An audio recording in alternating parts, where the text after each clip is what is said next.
श्री स्वामी समर्थ। आजच्या व्हिडिओमध्ये आपण श्री स्वामी समर्थ हा दिव्य मंत्र कसा सिद्ध झाला व तो सर्वप्रथम कुणाला सुचला याबद्दल जाणून घेणार आहोत। श्री स्वामी समर्थ हा जप किंवा मंत्र श्री बाळप्पा महाराज यांना सुचला। ते स्वामींचे खूप मोठे भक्त होते।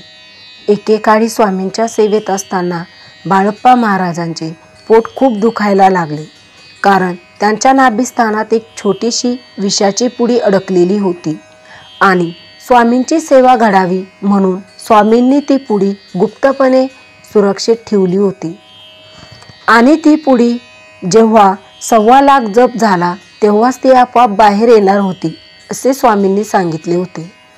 तर बाळप्पा महाराजांना प्रश्न पडला की 1.25 लाख जप करायचा, परंतु कोणता करायचा?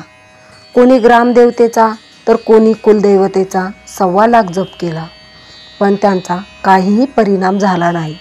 शेवटी बाळप्पा महाराज भल्या पहाटे एके दिवशी स्वामी माऊलींसमोर बसले आणि त्यांच्या तोंडातून आपोआप श्री स्वामी समर्थ असे नामस्मरण पुटपुटू लागले। मग स्वामींनीही या मंत्राला मान हलवून होकार दिला। श्री स्वामी समर्थ महाराज बाळप्पा महाराजांना म्हणाले की तू एकांतामध्ये म्हणजे काळ्या मारुतीच्या मंदिराच्या गुहेत जा आणि तिथे 1.25 लाख जप कर। त्यामुळे तुझ्या नाभिस्थानातील विषाची पुडी आपोआप बाहेर येईल आणि तू सुखरूप होशील। त्यानंतर अक्कलकोट येथील हापक्याच्या मारुती मंदिर गुहेत श्री बाळप्पा महाराज गेले आणि तेथे त्यांनी सतत एक कलमी 1.25 लाख जप केला। जसा बाळप्पा महाराजांनी 1.25 लाख जप पूर्ण केला तशी त्यांच्या नाभिस्थानातील जी विषाची पुडी होती ती आपोआप बाहेर आली।